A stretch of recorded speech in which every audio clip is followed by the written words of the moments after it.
I lost 30 pounds in 90 days doing intermittent fasting and a low carb / ketogenic diet. This is my story.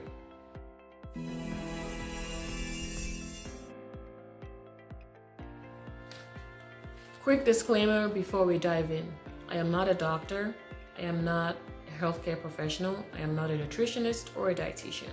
I am simply sharing my journey and what worked for me.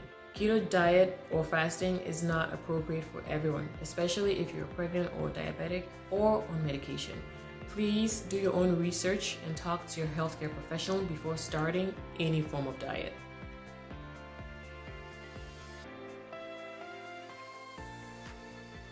Keto is short for ketogenic diet, and it means eating high healthy fats, moderate protein, and low carbohydrates.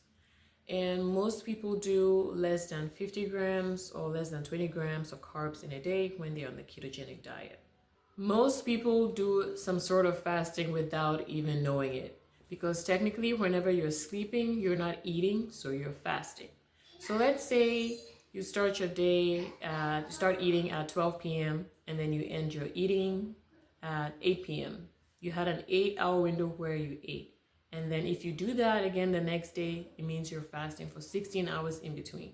So the 16 versus 8 hours is the most popular method that a lot of people do. Some other forms of intermittent fasting are like alternate day fasting, where you eat today, you don't eat tomorrow, and you eat the next day. And for me, the method that I chose is called the 1 meal a day, OMAD for short. And that means eating within a 1-hour window in a day. So for me, it was between 12 and 1 p.m. on most days. So you're technically eating within 1 hour and then fasting for 23 hours.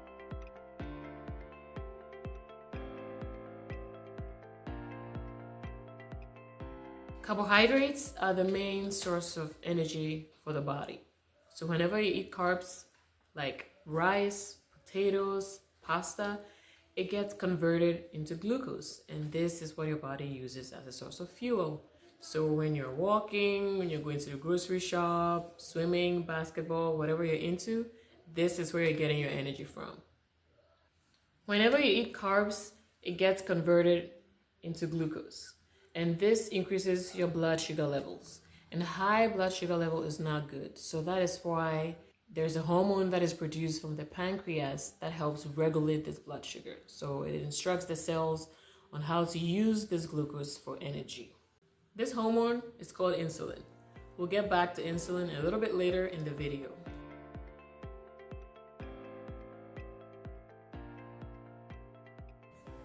So what happens to the body when you eat less carbs?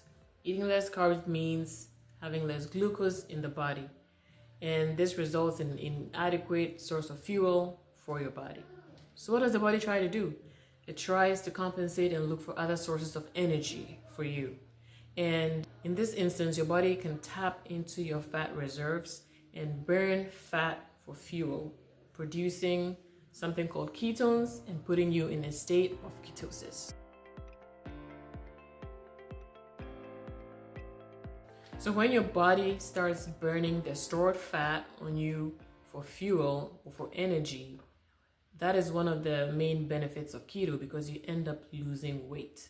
And that's one of the reasons why I decided to do the low carb ketogenic diet, because I wanted to put my body in that fat burning mode by burning my stored fat for energy.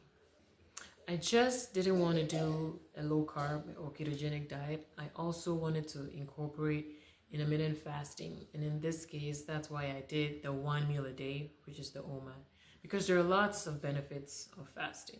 For me, when I fast, it prevents me from snacking. I'm still just eating within a 1-hour window. So that's all that I need to focus on.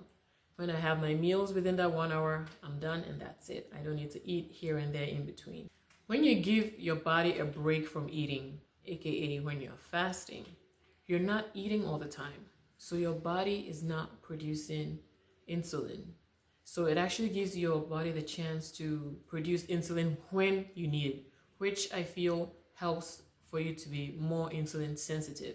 But if you're eating all the time and your body is having to produce insulin all the time, it can lead to your body being insulin resistant. And we don't want that, because that could be a pathway to you getting a lot of diseases like diabetes, amongst others. I'm going to do a separate video really breaking all this down. But for now, this was one of the reasons why I did a low carb ketogenic diet, and I also added the 1 meal a day fasting method.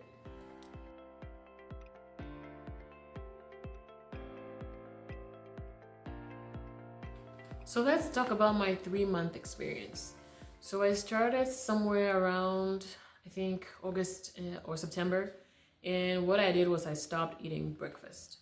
So I started eating around 12 noon, and then I ended my eating period at 8. At that point, I was eating anything that I wanted, right? I just wanted to give my body the chance to get used to eating within a window.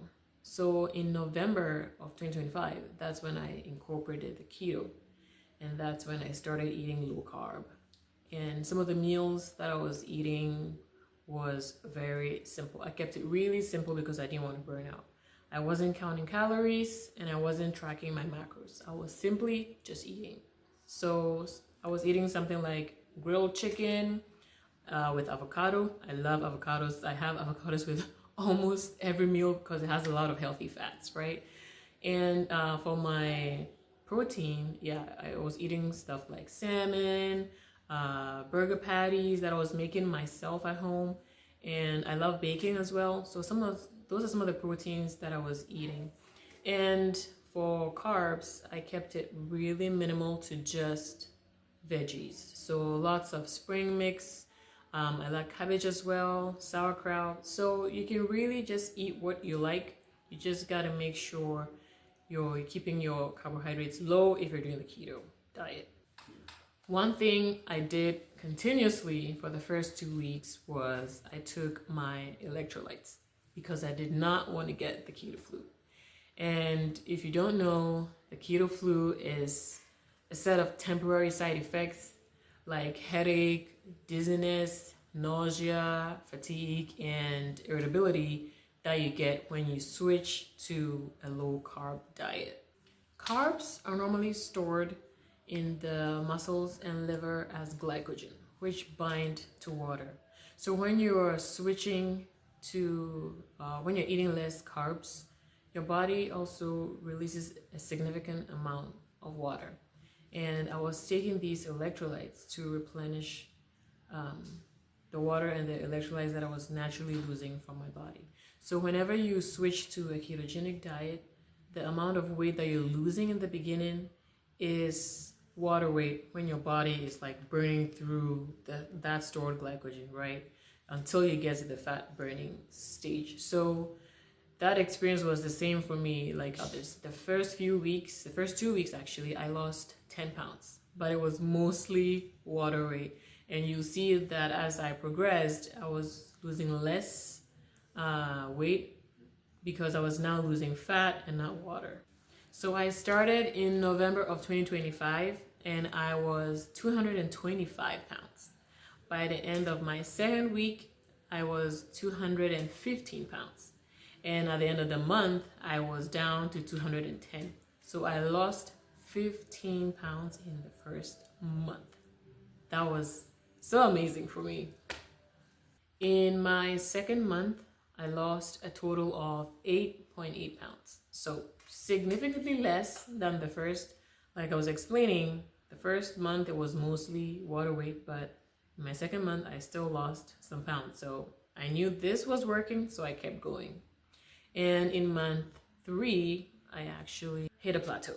So for 2 straight weeks, I was not losing weight, but I didn't lose hope. I kind of knew weight loss is not linear, right? There are ups and downs depending on what you're eating. You might hold on to more weight. If you are on your period, there are some months where you bloat a little bit. So weight loss is not linear, right? I just stuck with it. I kept with it. So at the end of month 3, in total, I was down 30 pounds. So a few things I did to get myself out of the plateau was, it was in the winter months, right? And it was cold and I like drinking a lot of tea, decaf tea, by the way. and I like my teas creamy. So I was adding some heavy cream, and I figured I was overdoing it a little bit on the heavy cream.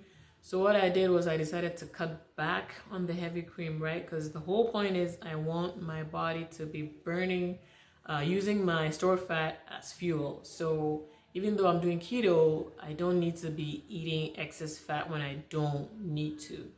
So I cut down on the heavy cream, and I also upped my veggie intake. So I was eating a lot more green vegetables like broccoli, cabbage, and spring mixes like I mentioned. These last 3 months have been amazing. This is the most amount of weight I've lost in a long time. So I still have a long way to go. I'll be doing monthly updates, but for now, the 30 pounds I've lost is just from me eating this way. I haven't been working out. I haven't been doing any home workouts. I haven't been going to the gym, nothing like that. It's just from me eating this way. I might switch up and add some exercises later on, but for now, I'm not trying to burn myself out. I'm just taking it slow, one day at a time, and just starting where I am, right? So I'll keep doing this. I'll keep providing updates, but I feel amazing. I feel great. I feel I have a lot of energy. I'm able to run around with my son. He loves playing basketball. And 2 weeks ago, I was able to join him. I wasn't like out of breath or anything like that. So I feel like this is really working for my body, and I'm really enjoying the process. If you're someone looking to get healthy again, looking to get fit, or looking to lose some weight, and you've been counting calories, tracking macros, burning yourself out in the gym, and it's not working, I encourage you to try something like intermittent fasting and a low carb or ketogenic diet. So please keep going along with me on my journey, and we can learn from each other, encourage each other. But if you have any questions, please drop it in the comment section below. I will also be doing a video on how I gained the weight in the first place, so please be sure to check that out. But thank you so much for watching, and I'll see you in my next one. Bye.